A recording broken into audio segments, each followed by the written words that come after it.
Kana is a girl who is seriously ill and often entertains herself by playing virtual reality games. On one occasion, the whole city lost power, causing her to die because the ventilator stopped working. However, after regaining consciousness, Kana was surprised to see that her legs could move and realized that she had been reincarnated into the game. She was turned into the game character she created. When Kana goes downstairs, the landlady has already prepared breakfast for her, and Kana feels very happy because it has been a long time since she has eaten by herself instead of on the hospital bed. After doing a little research, Kana was surprised to learn that this place belongs to the kingdom of Felscalo because this is a new kingdom that has never existed in the Liedale game. She realizes that this world is the future of that game, 200 years later. Having just returned to the room, Kana opens the character status panel to check her stats. Name, Kana, level 11-0, race, high elf, title, skill master no 3. Kana wonders if her 12 friends are stuck in this world like her. It is just getting dark when Kana uses light magic to light an oil lamp.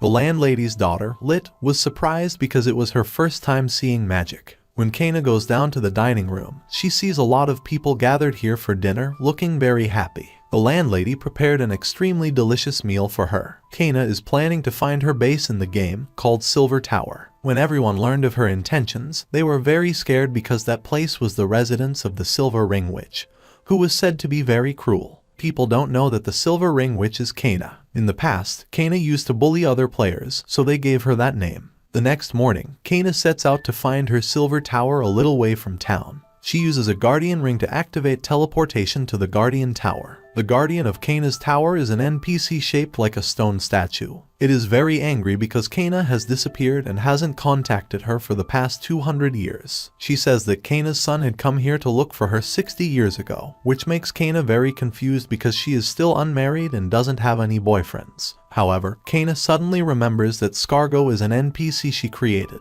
In addition to Scargo, she still has an elf daughter and a dwarf. Soon after, Kana transfers some magic power to the Silver Tower to help her active again. She says that her friends' towers have all been deactivated, so she tells her to reactivate those towers when she has time. On the way back to town, Kana suddenly sees a hunter being attacked by a bear, so she rushes to kick the bear with great strength to rescue the hunter. Kana brought the bear's meat to treat everyone in town. That night Kana had a good time drinking with them. As soon as she wakes up, Kana feels very dizzy because her alcohol tolerance is quite poor, so she swears never to touch alcohol again. There was a group of merchants from the capital who were attacked by monsters on their way to this town. One of them was so badly injured that no one could save him. Kana goes to the man and uses healing magic to save his life, to everyone's astonishment. The captain of the merchant group, Aline, wants to do something to repay her. When they learned that Kana was looking for her son named Scargo, everyone was shocked because Scargo was a powerful high priest, second only to the king of this Felscalo kingdom. They were even more surprised to learn that she was so young and already had 3 children. Kana asks Aline to take her to the kingdom's capital. After saying goodbye to everyone in the town, Kana followed Aline's caravan. Upon arriving in the capital, Kana was amazed at the magnificent beauty of this place. Aline takes Kana to an inn owned by him so that she can rest. However, Kana immediately runs to the church because she wants to see her son Scargo again. But the nuns there ask Kana to make an appointment in advance. Kana is walking along the shore when she hears voices coming from the shipyard. When she goes inside, she accidentally meets her youngest dwarf son, Kardats. She gently pats Kardats's head because it has been a long time since she has seen her youngest child. But Kardats was very embarrassed because he was more than 200 years old now and not a child anymore. Immediately after that, Kana goes to the city's guild hall to submit an application to be an adventurer. Her first quest is to provide a healing potion to someone, so she pulls out a pink potion of her own to complete the quest. As soon as she came out of the guild hall, a man and a girl suddenly approached her. The two of them want to ask Kana to help find a boy who is the prince of this kingdom. This night, Agato kept winking at Kana, which made her feel very uncomfortable. Agato sends a girl named Lonti with Kana to find the lost prince, and they are surprised to see the prince climbing on a clothesline to catch a cat. But the boy suddenly slips and is falling out of the rope, so Kana uses a flying spell on the prince to save him. As soon as he sees Lonti, the prince runs away because he doesn't want to return to the palace. Kana immediately pursues the boy, so he has to row a boat to escape. But the boy panics when he sees Kana running on the water. After capturing the prince, Kana hands him over to Agato and Lonti. Agato gives her a bag of gold as a reward for the quest just now. That night, having just returned to the inn, The people here asked Kana to drink with them. Despite vowing to quit drinking, Kana couldn't deny their enthusiasm. Scargo and Mai are very happy to know that their mother has just arrived in this city. Kana goes to ask Aline and his mercenary arbiter for information about her friend's towers. They have seen such a tower in the northern Hellspur Kingdom. Kana has just arrived in the Adventurer Guild, suddenly receives an invitation letter from the Royal Academy. So she asks Lonti to take her to the academy since Lonti is also a student there. It turns out that her daughter, Mai, is the principal of this academy. Having just met her mother again, Mai began to wheedle, making Lonti extremely surprised. But Kana pushes Mai away because her daughter is now the principal of the academy. Mai takes Kana to meet an alchemist, who is her husband. Her husband thought that Kana was just a young girl, but he did not expect this girl to be his mother-in-law. It turns out that Mai's husband wanted to meet Kana to ask about the healing potion she gave to the Adventurers Guild because there's no one else in this world who can make such a high-level potion anymore. So he begs Kana to teach him how to make the healing potion. When she returned to the Adventurers Guild, Kana received an exorcism quest in the arena of the city. She immediately goes to the arena to deal with the ghost. But Kana doesn't know that the prince is secretly stalking her. She summons a three-headed dog to patrol around the place, grills some meat to eat in the middle of the arena, and waits until the ghost appears. But while on patrol, Kana's dog caught the prince hiding in the stands. It turns out the prince wants to follow Kana to investigate why she's so strong. The whole capital knows that she is the mother of Priest Scargo and headmistress Mai. The prince lay waiting for the ghost in the arena with Kana until the night. Just then a hazy white shadow appeared in front of Kana, but she saw her guardian ring reacting to the white shadow, and discovered that below the arena is the guardian tower of her friend. Once inside, Kana transfers magic power to a withered tree to help the tower work again. After being fully charged with mana, the tower's guardian appears to greet Kana. Kana learns that her friend left the tower a long time ago, and she realizes that they quit the game because the publisher closed it. The guardian hands over ownership of the tower to Kana at the behest of her friends. Kana tells the guardian to stop showing up like ghosts to scare everyone in the arena. However, she was upset and locked herself in the room because her friends were no longer in this world. Agato has told Scargo that Kana has been locking herself in her room for the past few days, so Scargo frantically rushes to the inn to check on her health. However, upon seeing Scargo, Kana was shocked because he was so weird. She angrily punches him, pinning him to the ceiling. Mai called someone to put her brother in a coffin and bring him back to the palace. The siblings discuss among themselves why Kana was so bored. Scargo assumes that he was punched by his mother because the clothes he is wearing are too deplorable, so he transforms into another outfit that looks even more flamboyant. However, Kardats has just walked out into the street when he sees Kana happily eating barbecue. Turns out she was annoyed because Scargo always used the rose scatter skill like a pervert. Kardats says that whatever his personality is, he is her son. Kana realizes that although her friends are no longer here, she still has 3 children who always care for and love her very much. Soon after, Kardats takes Kana to the palace so she can make up with Scargo. But as soon as she sees him, she kneels to apologize, making Scargo and Mai were very confused. The 3 of them also apologize to Kana for upsetting her. However, Kana suddenly tells Kardats to go outside so she can talk to the other 2 alone.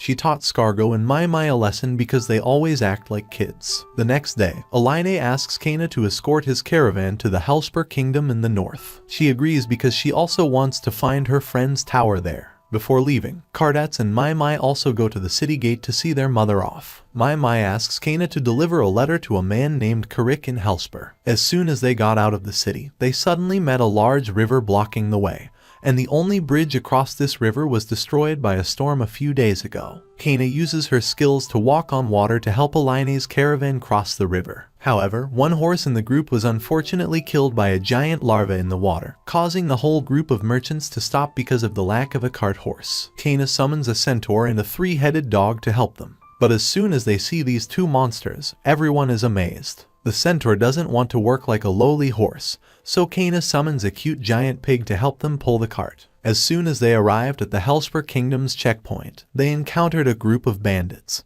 but the centaur and the three-headed dog quickly destroyed them with great ease. The leader panics and uses his magic tool to shoot a fireball to attack Kana, but unexpectedly, his attack on Kana was like a fly. Kana uses an ice bow to shoot him straight in the body, causing him to shatter. A few days later, everyone finally reaches the capital of the Hellspur Kingdom, but Kana finds it very strange because this place has the cultures of both Asia and Europe. Aline takes Kana to meet a man named Karik to deliver Mai's letter to him. He is the leader of the largest group of merchants in this city. However, as soon as he met Kana, Karik suddenly bowed, making everyone very surprised. It turns out that Karik is Mai's son, as well as Kana's grandson. Karik had suggested Kana stay at his place instead of Porin's, but Kana was extremely angry when her nephew looked down on others. Soon everyone goes to see a female commander named Karina to report on the bandits they encountered. It turned out that Karina was Karik's biological sister, and also Kana's niece,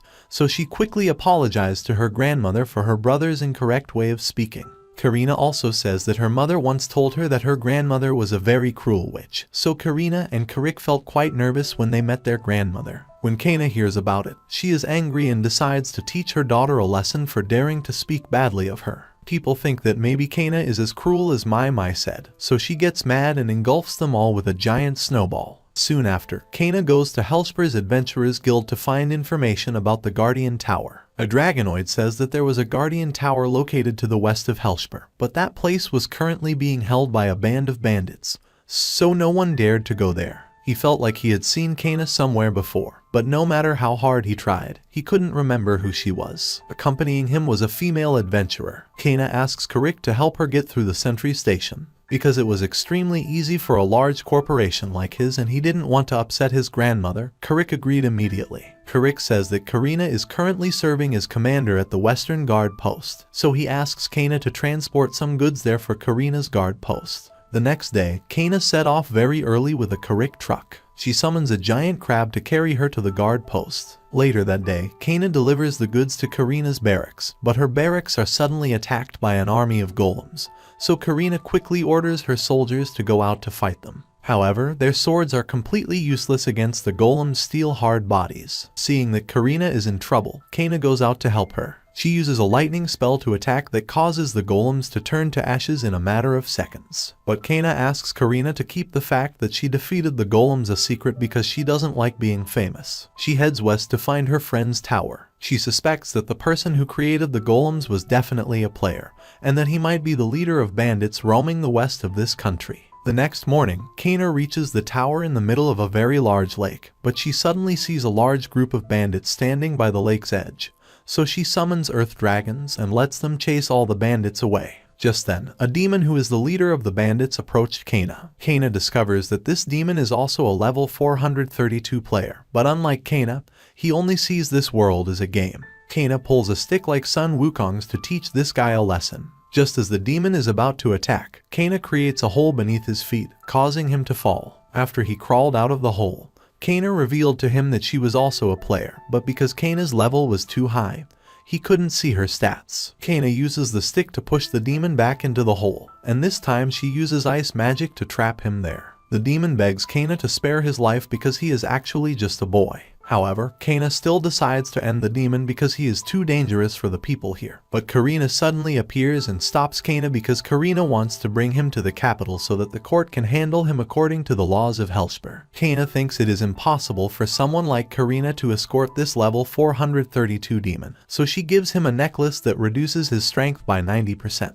After making sure he wouldn't pose any danger to her niece, Kana let Karina escort him to the city. Immediately after that, Kana uses the Guardian Ring to teleport into the guard tower in the middle of this lake. She infuses magic power into a throne in order to get the Guardian here working again. The Guardian of this tower is an extremely arrogant skeleton. She gives Kana the tower's Guardian Ring along with a strange book. Her owner told her to give these to Kana when she got here, but Kana is surprised to find that inside the book is a tiny fairy. After helping her friend's tower become active again, Kana quickly leaves. This little fairy refused to speak, so Kana has no idea what this little girl is like. Having just returned to the capital of Hellspur, the two grandchildren give her a bag of gold because she defeated the dangerous bandits, but she still wants them to keep the fact that she was the one who defeated them. She is very much looking forward to returning to Felscalo to punish Mai for daring to speak badly of her. The next day, Kana followed Aline's caravan back to the kingdom of Felscalo. Upon returning to Felscalo, Aline invites Kana to join his merchant guild, but Kana declines his invitation because she prefers to work alone.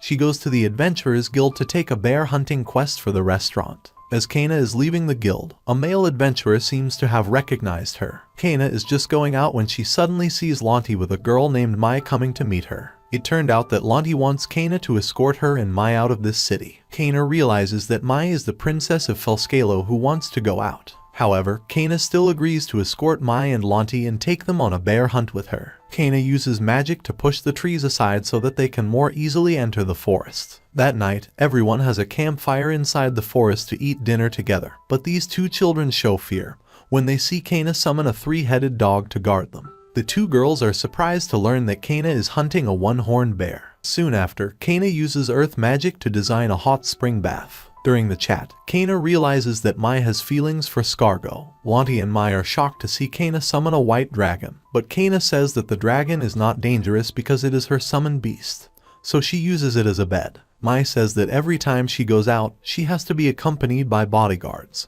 so this is the first time she can go out and spend the night camping like this with friends. Lonti also tells Mai that her younger brother was once captured by Kana in one of his escapes. The next morning, Kana easily defeated a bear, much to Mai and Lonti's astonishment. It took a team of knights to defeat the bear, while Kana could defeat it with just one hit. Kana puts the bear in an item chest to bring it to the city. Meanwhile, the captain of Felscalo's knights goes to the Adventurers Guild to find Kana. An adventurer recognizes the captain as a player named Shining Saber. It turns out that the adventurer Coral was also a player from the same guild as him, but after entering the game, the members got lost. Mai's husband is trying to learn how to make high-level healing potions according to Kana's method, but no matter how many times he does it, he can't make that high-level potion. When dumping the potion into the landfill, a strange reaction suddenly occurred and turned the trash there into a giant penguin. After defeating the one-horned bear, the fairy tells Kana to return to the city. Looking at the fairy's attitude, Kana realizes that the city is in danger, so she summons a white wolf to drive the group back to the city immediately. Meanwhile, the monster has started attacking the people inside the city. Shining Saber states that this penguin is an event boss in the game, so they will need 200 players at level 300 to defeat it. Right after that, Shining Saber and Coral charge at the penguin,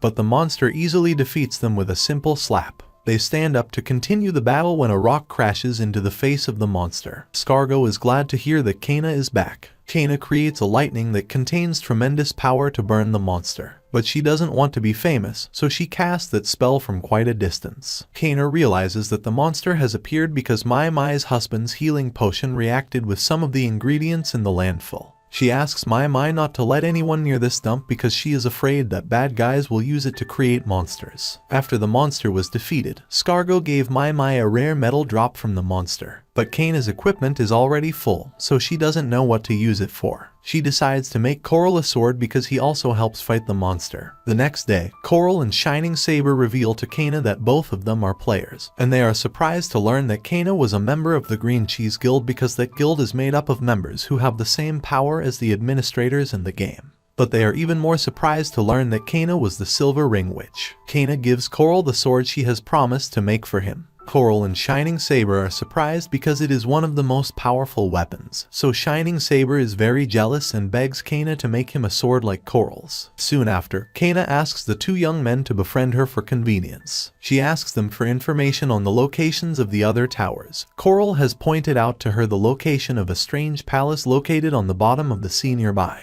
The next day, Kana returns to her guardian tower to visit the guardian. Kana also makes her way to visit Lit in the town she was in when she first came to this world. When Lit sees Kana again after a long separation, she and her mother are overjoyed, so Lit's mother decides to throw a party to welcome Kana. But the next morning, Kana is extremely tired from having to drink with everyone all night. While walking around town, Kana suddenly saw people talking about something. Turns out they occasionally hear singing coming from the town's well, so Kana decides to go down to the well to check it out. Soon after, Kana summons a pair of water spirits to guide her down the well. She prepares herself with a tight wetsuit so that she can easily move in the water. As soon as she jumped into the well, the water spirit duo quickly led the way for Kana. After swimming for a while, Kana found a large cave deep in the well. She is amazed as soon as she sees a beautiful mermaid in the cave.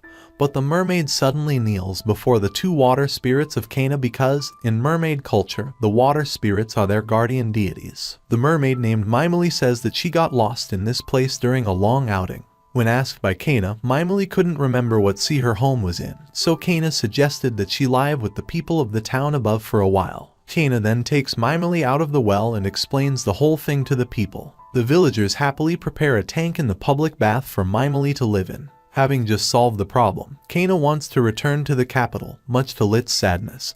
But Kana says she can return to this place at any time with teleportation. The next day, as Shining Saber leads his troops out of the capital to suppress a group of bandits, he accidentally meets Kana while searching for the undersea palace mentioned by Coral before. Shining Saber invites Kana to go with him because he is also going to pass where she wants to go. However, seeing that Kana has no horse, Shining Saber picks her up and sits with him. Seeing this, the other knights think that the two of them are dating. That night, everyone stops to camp on the road and has a very enjoyable dinner. After being cooked by Kana for a delicious meal, the knights are extremely happy because Shining Saber had only given them hard bread when they marched. Kana passes on his cooking skills to Shining Saber so that he can cook for his men. A few days later, Kana reaches the location of the palace that was supposed to be the Guardian Tower. She sees a seaside fishing village mysteriously shrouded in fog. She summons the centaur so that he can help her fight. However, as soon as he stepped inside the foggy village, the centaur's HP suddenly dropped extremely quickly. Someone rushes to attack the centaur, causing him to disappear. Kana realizes that the person who attacked him was a zombie. Kana also sees that all the people living in this fishing village have been turned into zombies. She thinks that this fog may be the reason why they are like this. Right after that, she encounters an adventurer she has met in Helspur, but she discovers that this female adventurer is also a level 430 player. She brings Kana to meet her friend, who is also a player like them, and he senses that Kana must have been extremely high level. Turns out his name was Tartarus, who was once a member of Kana's guild. Tartarus is also a high-level mage like Kana in the Green Cheese Guild. But before he was reincarnated, he played a second character, so now he is as weak as a dog.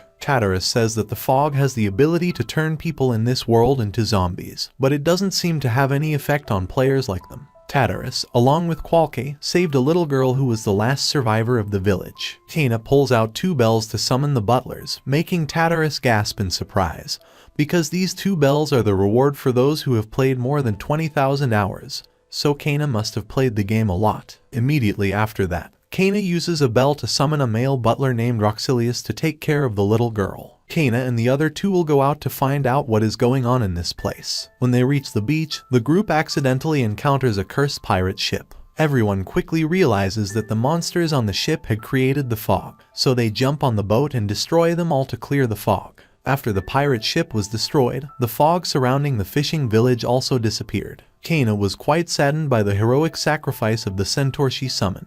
But Tartaros tells her that if the summoned beast disappears, it only takes 10 days to summon it again. That night, the little girl named Luca they saved woke up. Luca now has no relatives left, so Kana decides that she will adopt Luca. The next morning, Kana summons a dragon and dives into the sea to find the Guardian Tower. She quickly finds a tower in the shape of a palace located here. Kana teleports inside the Guardian Tower and transfers mana to reactivate it. However, when she learns that the guardian here is a giant frog, she is extremely scared because she is very afraid of slimy creatures like frogs. So she quickly takes the guardian ring from the frog and leaves the tower immediately. Once back on the coast, Kana offers to befriend Tartarus and Qualke. She uses her teleportation to help them get back to Helspur, and she also adopts Luca. She takes Luca to the capital of Felscalo to introduce her to her 3 children. But she wants to bring Luca back to the village area to raise her better. Scargo was overjoyed to the point of glowing when he found out he had just had another sister. But Kana forbade Scargo from using those flashy spells. Kana tells Luca that Scargo is a good brother, even though he's a bit weird. Kana takes some materials from Kardatz's workshop to build a house in the town. She also goes to say goodbye to Aline and Arbiter's mercenaries. Aline has asked Kana to go to one of his stores to buy some supplies for her new house, and Aline's wife is more respectful to Kana knowing she has helped her husband, so she gives Kana a good carriage so that she can transport her belongings easily. When she returns to the inn, Kana wants to find someone more suitable than Roxilius to take care of Luca. Roxilius suggests that Kana summon his friend Sai, even though Roxilius strongly hates her. Kana listens to Roxilius' suggestion and summons the maid Sai to take care of Luca, but Roxilius and Sai always quarreled because their personalities didn't match, so Kana angrily taught them a lesson. The next morning, Kana summons a wooden horse and puts it into her carriage. They use the carriage to return to Lit's town and plan to live there. Lit and her mother are surprised to learn that Kana has decided to live in their town. Lit and Luca quickly became friends and happily talked because they were about the same age. Minely also opened a laundromat to wash people's clothes with her water magic. Lit's mother has suggested throwing a party to celebrate Kana's arrival, but Kana is terrified because she doesn't want to be drunk anymore. The next morning, Kana continues to feel dizzy after a drunken party with the villagers, so Sai reprimands Roxilius for going with Kana without stopping her from drinking. Everyone is talking when Lit suddenly rushes over to tell Kana some good news. The people in the town have found a suitable plot of land for Kana to build a house on, but Kana panics when she learns that they want to throw a party to celebrate finding the land for her. The next day, Kana works on the blueprints and starts building her new home. She summons an earth spirit to help her build the foundation for the house. She then uses magic to build the upper part of the house out of wood piles from cartets. After the house was built, everyone went inside to see the interior, and Kana designed a very spacious living room and bedroom for everyone. People in the town are very surprised because, in just a moment, Kana has finished building a house. They also give Kana flowers to decorate her house. On the occasion that Kana has just finished building the house, they want to organize another party. That night, while taking a hot bath, Mimely tells her that she doesn't want to go back home because she doesn't have any special abilities and is often looked down on by other mermaids. In this place, the people attach great importance to her ability to do laundry with magic. After building the house, Kana starts her new life in this world, and she feels very happy to be living peacefully with her friends.